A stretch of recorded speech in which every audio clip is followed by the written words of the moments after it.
हुँदा स्याङ्जातिर पुगेर मलाई यहाँबाट चुनाव जिताइदिनुहोस्, म रवि लामिछाने र बालेन शाहलाई यहीँ ल्याएर देखाइदिन्छु भने। भद्रजी होइन, भद्रबहादुरजी, रुद्रबहादुरजी, अघि यहाँको एकजना दाइले भन्दै हुनुहुन्थ्यो, रुद्रबहादुर दाइले रवि लामिछानेसँग हामीलाई भेटाइदिनुहोस्।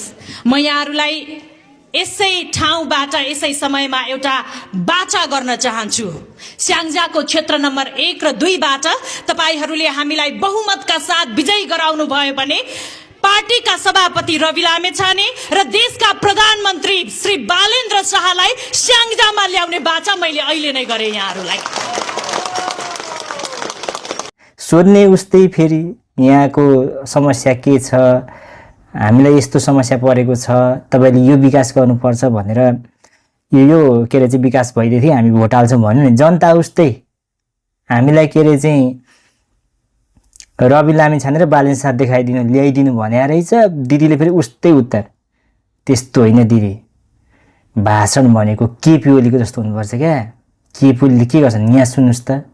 छैन भनेको त मैले, म गाँजा खान्न, कसैप्रति इङ्गित भयो, म रक्सी खान्न, चुरोट खान्न, खैनी खान्न, पान खान्न, कुनै मादक पदार्थ खान्न, कुनै लागु पदार्थ खान्न। लागु पदार्थको त कुरा छोड्दै मादक पदार्थ पनि खान्न। म जाँड खान्न, म चुरोट खान्न, म खैनी खान्न।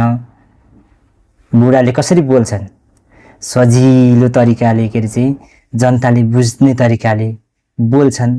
अनि भित्रभित्र सबै आन्द्रा भनेपछि बुढाले पहिले निकालिसकेका हुन्छन्।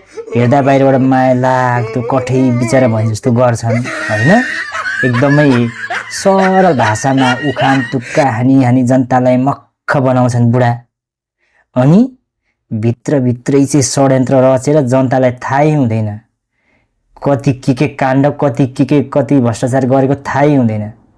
खाने जति सबै खाइसकेका हुन्छन् बुढाले, तर बाहिर ल्याउँदैनन्, थाहा हुँदैन।